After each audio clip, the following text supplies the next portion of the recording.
Most people think generational curses are something mystical, dramatic, or symbolic, like bad luck following a family bloodline. But the truth is far more subtle and far more personal.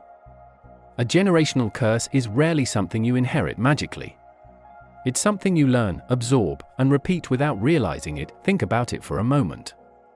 The way your family handled money, conflict, love, anger, silence, fear, sacrifice. Nobody sat you down and said, "This is how you self-sabotage your happiness." You just watched. You adapted. You survived. And slowly, those patterns became normal. Not because they were healthy, but because they were familiar. That's how toxic cycles survive generations.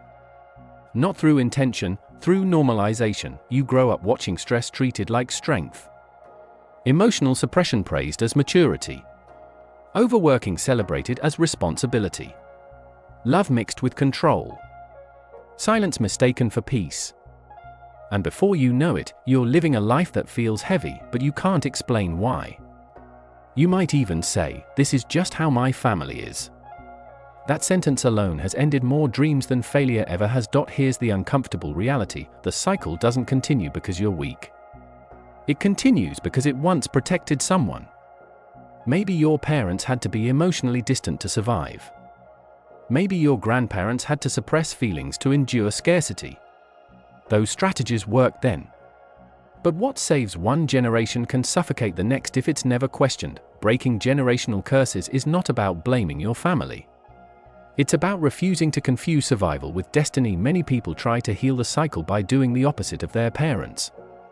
But reaction is not healing. If your home was cold, you become overly available. If your family avoided emotions, you overshare. If control dominated, you rebel. And yet, you're still being shaped by the same wound, just in reverse. True healing isn't reaction. It's awareness. The moment the curse actually begins to break is the moment you notice the pattern while it's happening. When you catch yourself responding in a familiar way and think, "This isn't really me, this was taught." That pause is power. That pause is new. Consider this example. A person grows up in a household where conflict is avoided at all costs. Arguments are buried. Problems are never discussed. As an adult, they feel anxious in relationships but can't express needs. Every time discomfort arises, they shut down, not because they want to, but because silence once kept the peace. That's not personality. That's conditioning. The curse ends the moment they choose discomfort over repetition. The moment they speak even while their voice shakes. Not perfectly. Not confidently. Just honestly. Breaking cycles is rarely dramatic. It doesn't look like confrontation scenes or big announcements. Most of the time, it looks like quiet decisions no one applauds. Saying no when your entire nervous system learned to say yes. Resting when guilt screams laziness. Choosing emotional honesty over family approval. These moments feel lonely because they are new. And new paths are always quiet at first. This is also why breaking generational curses often feels like betrayal. Not because you're doing something wrong, but because the system you came from was built on unspoken rules.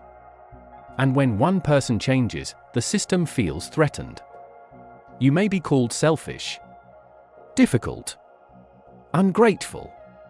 But healing often looks offensive to unhealed systems. If this resonates so far, pause for a second. Subscribe to the channel and leave a like. Not as a habit, but as a signal, to yourself and to the algorithm, that you're choosing awareness over autopilot. This kind of inner work deserves space. Here's the most important shift to understand: you don't break generational curses by fixing everyone else. You break them by ending the pattern within yourself. You become the interruption. The pause in the loop. The moment where the story changes direction, and that change doesn't start with action. It starts with clarity. Once you become the interruption in the pattern, life begins to feel unfamiliar. Not worse, unfamiliar. And that's where many people panic and turn back. They confuse discomfort with danger. But breaking generational cycles was never meant to feel comfortable. Comfort is what allowed the cycle to survive in the first place. Point 1 of the clearest signs you're breaking a generational curse is internal resistance. Guilt when you rest. Anxiety when you set boundaries. Fear when you choose yourself. These emotions don't mean you're wrong. They mean you're doing something new with an old nervous system. Your body learned certain behaviors long before your mind could reason with them. That's why healing feels physical, not just intellectual. Take money as an example. In many families, money is tied to fear, shame, or silence. Maybe no one talked about it. Or maybe it was a constant source of conflict. As an adult, you might find yourself repeating extremes, either avoiding finances completely or obsessing over them. You might sabotage opportunities because part of you believes success is unsafe or undeserved. That belief didn't come from nowhere. It was passed down through tone, stress, and survival stories. Breaking that cycle doesn't start with earning more. It starts with rewiring your relationship to worth and safety. The same applies to love. If love in your family was conditional, unpredictable, or transactional, your nervous system learned to equate intensity with connection. You may mistake chaos for passion, distance for mystery, emotional unavailability for strength. And even when healthy love appears, it feels boring or threatening. This isn't self-sabotage, it's familiarity pulling you backward. Healing means choosing what feels unfamiliar because it's healthy. This is where many people ask, but how do I actually break the cycle? Not in theory. In practice. And the answer is almost disappointing in its simplicity. You start responding instead of reacting. Reaction is automatic. Response is conscious. Reaction belongs to the past. Response belongs to the present. When someone speaks to you the way your parent once did, reaction flares instantly. Silence. Defensiveness. Submission. Anger. But response requires a pause, and that pause is the space you're creating for the next generation. Even if you never have children, your future self lives in that space. Another powerful but overlooked step is grief. You cannot break a generational curse without grieving what you didn't receive. The parent who wasn't emotionally available. The safety that never existed. The guidance that was missing.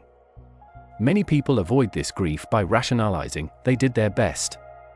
That may be true, and still insufficient.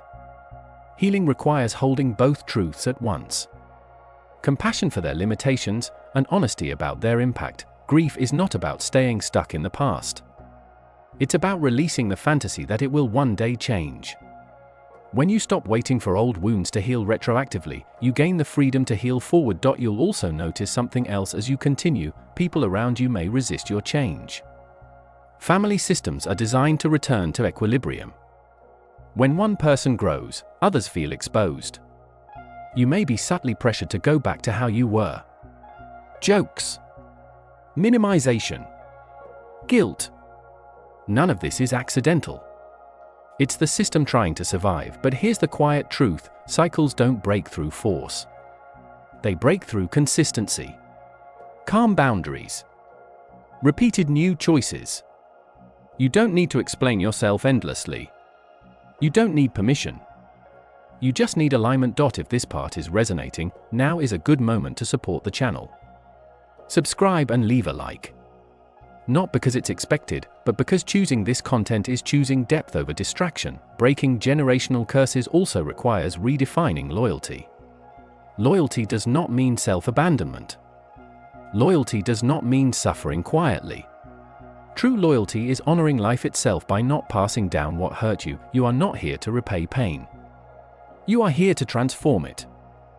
The final step in breaking generational curses is the one no one prepares you for: learning how to live without the identity that pain once gave you. Because for many people, struggle became a personality. Endurance became self-worth. Survival became proof of value. And when you stop repeating those patterns, there's a strange emptiness, not because something is missing, but because something familiar is gone. This is where many people unconsciously recreate chaos. Not because they want to suffer, but because peace feels undeserved or unsafe. If your nervous system grew up braced for impact, calm can feel suspicious.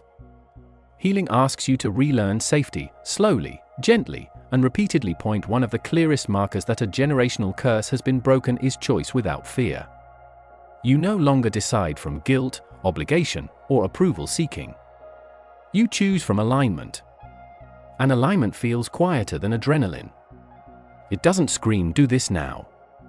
It simply feels right, even when it's hard. This is especially visible in how you speak to yourself. In many families, the harsh inner voice wasn't self-criticism, it was inheritance. Judgment disguised as motivation. Pressure mistaken for love. When you break the cycle, the inner dialogue shifts. You stop using cruelty as fuel. You learn to move forward without punishment. That alone changes everything. You'll also notice something powerful. You stop over-explaining your boundaries.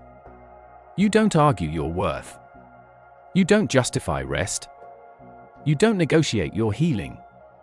The need to convince others fades because the decision is no longer external. It's internal and settled. Breaking generational curses doesn't mean cutting everyone off or rewriting the past. It means becoming emotionally sober. You stop romanticizing struggle. You stop defending dysfunction. You stop passing pain forward just because it was once passed to you. And here's the part that rarely gets said: once the curse ends with you, life becomes lighter, but also more honest. You can no longer hide behind excuses like "this is just how it's always been." You are now responsible for what you choose to tolerate and what you choose to create.